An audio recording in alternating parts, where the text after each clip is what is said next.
അതെ, ശരണം അയ്യപ്പ. ഇന്ന് ഒരു കഥയുമായിട്ടാണ്. നമ്മുടെ ഒരു കൂട്ടുകാരി രാവിലെ വിളിച്ചു. അവർ ഒരു തീർത്ഥയാത്ര, ഇപ്പോൾ അതാണല്ലോ ട്രെൻഡ്. അയോധ്യ, കാശി, മധുര എല്ലായിടത്തും പോയി നമ്മുടെ ഇവിടെയൊക്കെ കുളിച്ചു, സരയൂ നദിയിലൊക്കെ കുളിച്ച് എല്ലായിടത്തും ഇതിൻ്റെ കാര്യങ്ങൾ പറഞ്ഞു. അപ്പോൾ എനിക്ക് കഥ ഓർമ്മ വന്നു. ഒരു ഗുരു ശിഷ്യൻ ഒരു തീർത്ഥയാത്രയ്ക്ക് പോകുമ്പോൾ ഗുരു ഒരു പാവയ്ക്ക് കൊടുത്തു. എൻ്റെ പ്രതീകമായിട്ട് നീ പോകുന്ന എല്ലാ ക്ഷേത്രങ്ങളിലും ഈ പാവയ്ക്ക് ഒരു ദർശനം കൊടുക്കണം, എല്ലാ തീർത്ഥങ്ങളിലും ഈ പാവയ്ക്കൊന്ന് മുക്കണം എന്ന് പറഞ്ഞു ഗുരു. ശിഷ്യൻ അതുപോലെ വന്നു. തിരിച്ചു വന്നിട്ട് ശിഷ്യനോട് ഗുരു ചോദിച്ചു, ആ പാവയ്ക്ക കടിച്ച് അതിൻ്റെ രുചി ഒന്ന് നോക്കാൻ വേണ്ടി പറഞ്ഞു. രുചി നോക്കി. ഗുരു ചോദിച്ചു, അതിൻ്റെ കയ്പ്പ് മുഴുവൻ മാറിയോ എന്ന് ചോദിച്ചു.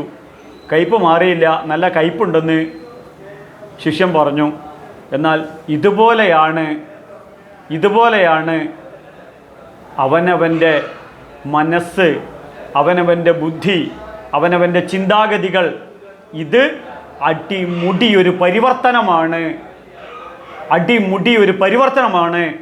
തീർത്ഥയാത്ര. തീർത്ഥം എന്ന് പറഞ്ഞാൽ ദുഃഖത്തെ തരണം ചെയ്യുകയാണ് തീർത്ഥം.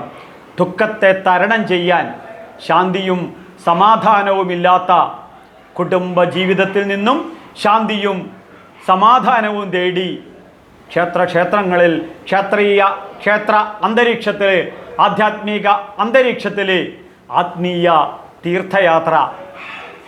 ഋഷീശ്വര സൗഭാഗ്യമാണ് ക്ഷേത്രവും ക്ഷേത്ര സംസ്കൃതിയും. ലോകത്തിലെ ഏറ്റവും വലിയ സംസ്കൃതിയാണ് ഈ ക്ഷേത്രവും ക്ഷേത്ര സംസ്കൃതിയും, ഈ തീർത്ഥയാത്ര സംസ്കൃതിയും. ഇത് സനാതനമായ ഋഷിപ്രോക്തമായ ഭാരതീയ ഹൈന്ദവ സംസ്കൃതിയുടെ ഏറ്റവും മാധുര്യമാണ്. ഈ ക്ഷേത്ര സംസ്കൃതിയിലുള്ള നമ്മുടെ ഏറ്റവും പ്രധാനമായ തീർത്ഥയാത്ര സംസ്കാരം. അപ്പോൾ ആത്മീയ തീർത്ഥയാത്രയ്ക്ക് പ്രധാന ലക്ഷ്യം നമ്മുടെ ജീവിതത്തിൻ്റെ അടിമുടി ഒരു പരിവർത്തനമാണ്. അപ്പോൾ നമ്മുടെ ചിന്താഗതികൾ അത് ഭക്തിയിലധിഷ്ഠിതമായ ഭക്തിയെ വികസിപ്പിക്കാനാണ് തീർത്ഥയാത്ര. ദുഃഖത്തെ തരണം ചെയ്യാനാണ് ശബ്ദസ്പർശ രസ രൂപഗന്ധാദികളിലൂടെ, അനുഭവങ്ങളിലൂടെ ദുഃഖത്തെ മറക്കാനാണ്. അപ്പം അതുവഴി സന്തോഷപ്രദമായ മനഃശക്തി വർദ്ധിപ്പിക്കുക, അവനവൻ്റെ വ്യക്തിത്വത്തെ വികസിപ്പിക്കുക. ചിത്തസ്യ ശുദ്ധയോ കർമ്മ നതു വസ്തുപലഭ്യതേ വസ്തുസിദ്ധിർവിചാരേണ ന കിഞ്ചിത് കർമ്മകോടിഭി. ശങ്കരാചാര്യർ പറയുന്നു, എന്താണ് ചിത്തസ്യ ശുദ്ധയോ കർമ്മ? ഈ തീർത്ഥയാത്ര മുഴുവൻ ചിത്തശുദ്ധി വർദ്ധിപ്പിക്കുകയാണ്. നമുക്കെല്ലാവർക്കും അറിയാം ഭജഗോവിന്ദത്തിൽ ശങ്കരാചാര്യർ പറയുന്നു, കുരുദേ ഗംഗാ സാഗരഗമനം വ്രതപരിപാലനം അഥവാ ധ്യാനം ജ്ഞാനവിഹീന സർവമതേന മുക്തിം ഭജതിന ജന്മശതേന. കുരുദേ ഗംഗാ സാഗരഗമനം. നിങ്ങൾ എത്ര ക്ഷേത്രത്തിൽ പോയിട്ടും എത്ര പുണ്യനദികളിൽ തീർത്ഥത്തിൽ സ്നാനം ചെയ്തിട്ടും മനസ്സ് മാറിയില്ല എങ്കിൽ ഒരു കാര്യവുമില്ല. കുരുദേ ഗംഗാ സാഗരഗമനം നിങ്ങൾ എത്ര വ്രതം നോക്കിക്കോട്ടെ, എത്ര നൊയമ്പ് നോക്കിയിട്ടും വ്രതപരിപാലനം, എത്ര ധ്യാനം ചെയ്തിട്ട്, എത്ര യോഗ ചെയ്തിട്ടും വ്രതപരിപാലനം അഥവാ ധ്യാനം ജ്ഞാനവിഹീന അദ്വൈത വേദാന്തമായ അവനവനെ കുറിച്ചുള്ള ജ്ഞാനം അറിയാത്തിടത്തോളം കാണും. ഇത് തന്നെയാണ് സർവമതേന. ഹിന്ദുമതവും ക്രിസ്തുമതവും ഇസ്ലാം മതവും ഒക്കെ പറയുന്നു ആത്മജ്ഞാനം വേണമെന്ന്. ഇത് ഇല്ല എങ്കിൽ ഇതുകൊണ്ടൊന്നും ഒരു കാര്യവുമില്ല എന്ന്. ഇത് പറയുമ്പോഴാണ് എനിക്ക് ഓർമ്മ വരുന്നത്, ഇപ്പോൾ കൊട്ടിയൂർ ഉത്സവം ഇപ്പോൾ പരിസമാപ്തി കുറിച്ചു. അപ്പോൾ ഈ ഉത്സവത്തിന് കൊട്ടിയൂർ പോകുന്ന എല്ലാവരും, കൊട്ടിയൂർ ശിവക്ഷേത്രമാണ്, സ്വയംഭൂവായ ശിവനാണെന്ന് എല്ലാവർക്കും അറിയാം. പക്ഷേ ഇവിടെ പോകുന്ന എല്ലാവരും ഗോവിന്ദ ഗോവിന്ദ ഗോവിന്ദ എന്നാണ് ചൊല്ലുക, അല്ലേ? നമ്മൾ സപ്താഹത്തിന് ഓരോ അധ്യായം ചൊല്ലും സർവത്ര ഗോവിന്ദനാമ സങ്കീർത്തനം, ഗോവിന്ദ ഗോവിന്ദ. മോനെ നീ പോയിട്ട് ഊണായോ നോക്കിയിട്ട് വരൂ. അപ്പോൾ ശാപ്പാടിലാണ് ശ്രദ്ധ, എന്നിട്ട് ഗോവിന്ദ. അതുകൊണ്ട് വലിയ കാര്യമൊന്നുമില്ല. അപ്പോൾ ഈ ശിവക്ഷേത്രത്തിൽ എന്തുകൊണ്ട് ഗോവിന്ദ ഗോവിന്ദ ഗോവിന്ദ? ഗോവിന്ദ എന്ന് പറഞ്ഞാൽ മഹാവിഷ്ണു എന്ന് എല്ലാവർക്കും അറിയാം. ഈ ചിന്ത വന്നു. ഇതാണ് നമുക്ക് മനസ്സിലാക്കാനുള്ളത്. ഈ ഗോവിന്ദ എന്ന വാക്കിൻ്റെ അർത്ഥം ദേ ഇപ്പം പിടിച്ചോ, ശബ്ദം കൊണ്ട് പ്രാപിക്കേണ്ട ശബ്ദബ്രഹ്മം എന്നുള്ളതാണ് അതിൻ്റെ അർത്ഥം. മഹാവിഷ്ണു എന്നുള്ളതല്ല, ആ ചൈതന്യം. അപ്പോൾ ബ്രഹ്മസ്വരൂപം എന്നുള്ളതാണ് ഗോവിന്ദൻ എന്ന വാക്കിൻ്റെ അർത്ഥം. ബ്രഹ്മസ്വരൂപം എന്താണ്? സ്വസ്വരൂപം, അവനവൻ്റെ സ്വരൂപം തന്നെ. അപ്പോൾ വേറൊരർത്ഥമുണ്ട്, ഭൂമിയെ കണ്ടവൻ.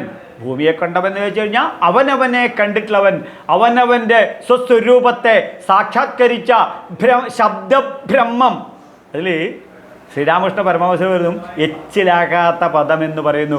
അപ്പോൾ ഇതാണ് ഈ ഗോവിന്ദ എന്നുള്ളത്.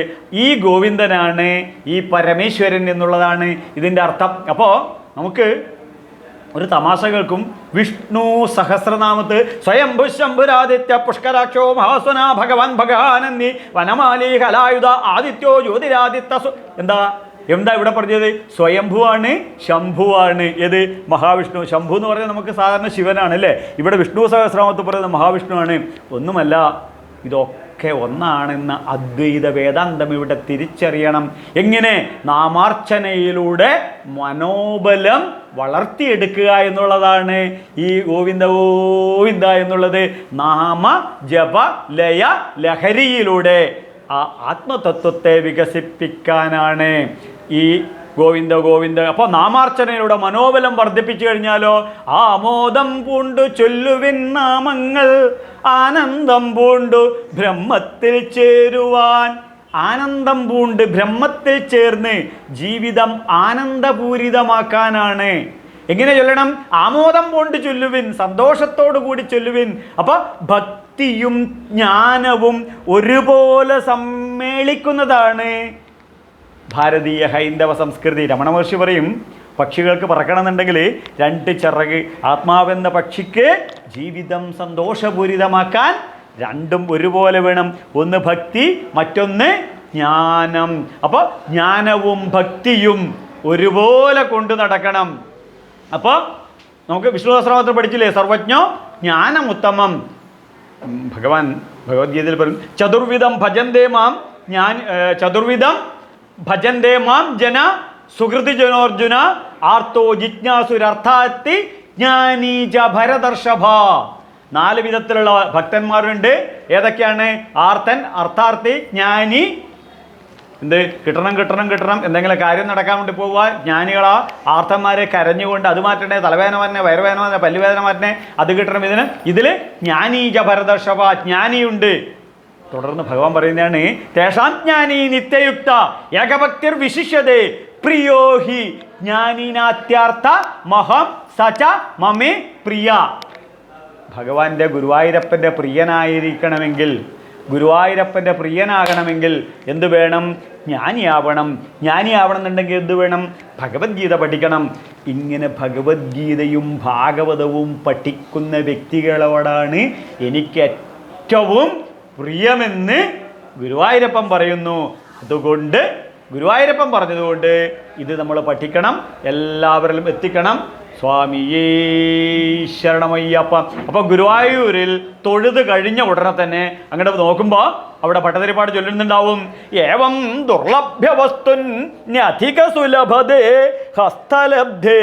ആ ഗുരുവായൂരപ്പനെ തൊഴുതിട്ട് ഇങ്ങോട്ട് വരുമ്പോൾ നാരായണീയം ഭട്ടതിരിപ്പാട് പറയുന്നതും, ഏവം ദുർലഭ്യ വസ്തുന്യധിക സുലഭതേ. നിന്റെ കയ്യിലാണ്, തൊഴുത കയ്യിലാണ് നീ ദുർലഭമായി കണ്ട ഗുരുവായൂരപ്പനതാ ശ്രീലകത്ത് അതിനെ ആവാഹിച്ചത്.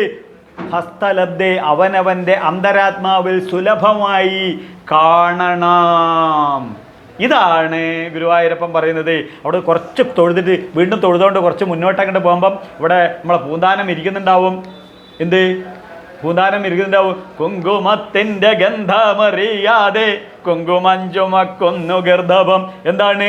കുങ്കുമത്തിൻ്റെ മഹാത്മ്യമറിയാതെ കഴുത കുങ്കുമം ചുമക്കുന്നത് പോലെ ഉള്ളിലുള്ള ഗുരുവായൂരപ്പനെ കാണാതെയാണ് നമ്മുടെ ജീവിതം. അപ്പോൾ ഉള്ളിലുള്ള ഗുരുവായൂരപ്പനെ കാണാൻ ഗുരുവായൂരിൽ ചെന്ന് ഗുരുവായൂരപ്പനെ ദർശിച്ചു കഴിഞ്ഞാൽ ആ ഗുരുവായൂരപ്പനെ കണ്ണടച്ച് ഹൃദയത്തിൽ ആവാഹിച്ച് എപ്പോഴും കൊണ്ടു നടക്കണം. ഒപ്പം ഭാഗവതം പഠിക്കണം, ഒപ്പം ഭഗവത്ഗീത പഠിക്കണം. ഇത് നമ്മുടെ മക്കളെ പഠിപ്പിക്കണം, വരും തലമുറയെ പഠിപ്പിക്കണം. ഈ സംസ്കൃതി മറ്റുള്ളവരിൽ എത്തിക്കണം. അതിന് നിങ്ങൾക്കെല്ലാവർക്കും, എനിക്കും, നമുക്കെല്ലാവർക്കും ആയുരാരോഗ്യ സൗഖ്യം ഗുരുവായൂരപ്പനെ അനുഗ്രഹിക്കട്ടെ എന്ന് ആത്മാർത്ഥമായി ആശംസിച്ചുകൊണ്ട് ലോകാ സമസ്ത സുഖിനോ ഭവന്തു. സ്വാമീ ശരണമയ്യപ്പ.